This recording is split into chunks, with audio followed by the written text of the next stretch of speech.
Assalamualaikum akhi. Waalaikumsalam. Baca buku apa? Ini Tat lagi cari referensi buat kultum. Oh, buat kultum. Iya. Taraweh ya? Iya. Gimana di sini? Tarawehnya rame? Alhamdulillah rame Tat. Masih istiqomah berarti jamaahnya?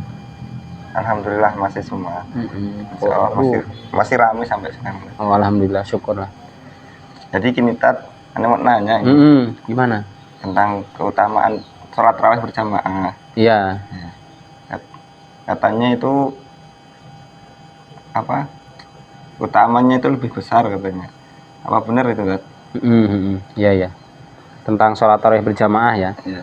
Ya makanya sayang banget sebenarnya kalau misalkan meskipun itu termasuk terhitung ini ya, terhitung sholat sunnah dia ya, hukumnya sunnah di dalam Islam itu, tapi sayang banget kalau misalkan kok dia ini malah nggak sholat tarawih ya, tanpa alasan, tapi ya tanpa alasan. Sahabat Ramadan yang dimuliakan Allah Subhanahu Wa Taala, kembali lagi bersama kami di channel Hanifa channel ya. Jadi ada pertanyaan dari santri kami, Mas Dayat ya, atau Akhi Dayat, tentang apa sih keutamaan dari sholat tarawih. Karena mungkin kalau kita lihat di masyarakat itu masih banyak yang kurang memaksimalkan atau bahkan meremehkan, sehingga malah waktu tarawih dipakai shopping, belanja gitu ya, meskipun dia laki-laki. Kemudian juga ya banyaklah pokoknya, malah seolah-olah tidak mengindahkan dari suasana atau atmosfer Ramadan yang selalu membawa kepada kebaikan.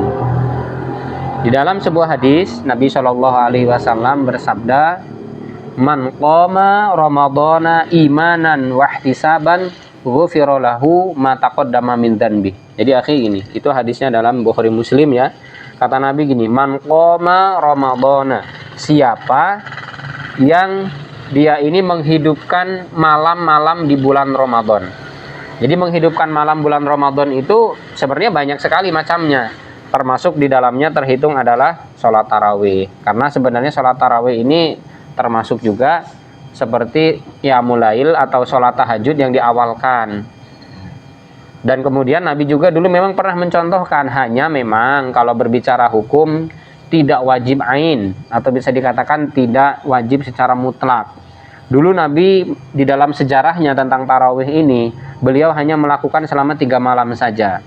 Setelah itu kemudian beliau sholatnya di rumah, ya sholat tahajud tentunya. Dan para sahabat kasakusuk sampai nunggu gitu, para sahabat ini kemana ya Nabi, sampai malam banget. Kemudian Nabi SAW menghampiri para sahabat sampai pada ngantuk-ngantuk gitu para sahabat tuh.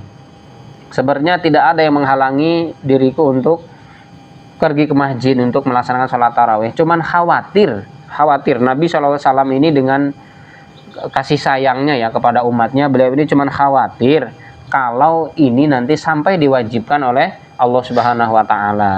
Nah dari kekhawatiran ini sehingga tersimpulkanlah sebuah hukum hanya sunnah yang ditekankan. Kemudian di zaman para sahabat, Khalifah Abu Bakar, Umar, Utsman, Ali, kemudian ya tentunya di situ banyak sekali kelalaian mungkin yang terjadi ya. Namanya juga kaum muslimin sudah menyebar di mana-mana, sudah nambah banyak ya. Kemudian syiar-syiar itu ya tentunya perlu ditegakkan. Maka memang ada syariat tarawih tadi.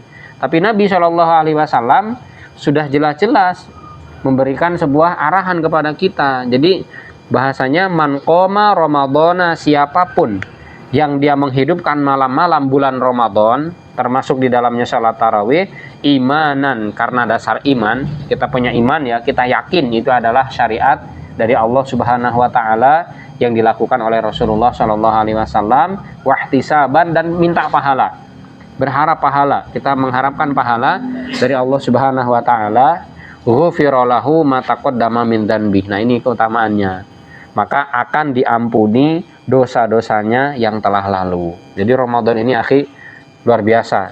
Ada 2 waktu yang kita semuanya akan selalu diampuni oleh Allah Subhanahu Wa Taala.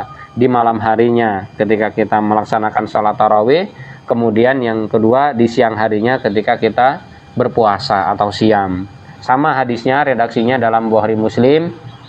Jadi kata Nabi, man shoma Ramadhana, hanya bedanya kalau qiyamul lail man qoma Ramadhana, kalau puasanya man shoma Ramadhana imanan wahtisaban ghufira lahu ma taqaddama min dzanbi. Nah jadi itu.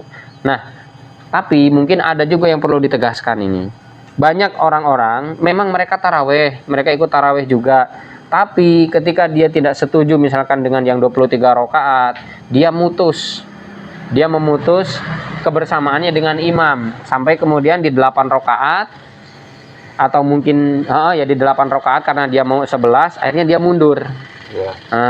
Padahal ini sebenarnya keutamaannya luar biasa lagi para jamaah sekalian, luar biasa lagi. Atau dia biasa 11 rakaat tadi ya sama, atau mungkin dia biasa 23 rakaat kok ikut taraweh dengan imam yang 11 rakaat. Di 8 rakaat dia mundur juga, memutus untuk tidak witir bersama imam. Padahal kata Nabi, man qoma ma'al imam, siapa yang sholat bersama imam hatta yansorifa, sampai dia selesai imam salam kanan kiri, tentunya sampai selesai salam, sampai witir tentunya, kutibalahu qiyamul lailatin, maka tertulis seperti sholat semalaman, sholat semalam suntuk. Kalau Ustadz ya nggak mau lah kalau suruh sholat semalam suntuk, capek juga Ya, nanti waktunya sahur gimana, atau mungkin takutnya capek ketika siang harinya. Jadi gitu tentang penjelasan dari sholat tarawih. Nggak sampai wajib sebenarnya, hanya sunnah yang ditekankan. Karena apa? Salah satunya adalah simbol persatuan kaum muslimin. Sahabat Ramadan yang dimuliakan Allah Subhanahu wa taala,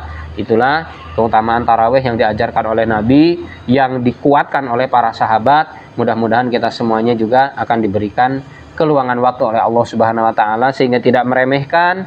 Kalaupun kita belum dimampukan dengan adanya satu kondisi yang memang tidak memungkinkan untuk kita melakukannya, tapi niat kita sudah sampai di sisi Allah Subhanahu wa taala. Gitu ya. Ya. Assalamualaikum warahmatullahi wabarakatuh. Waalaikumsalam.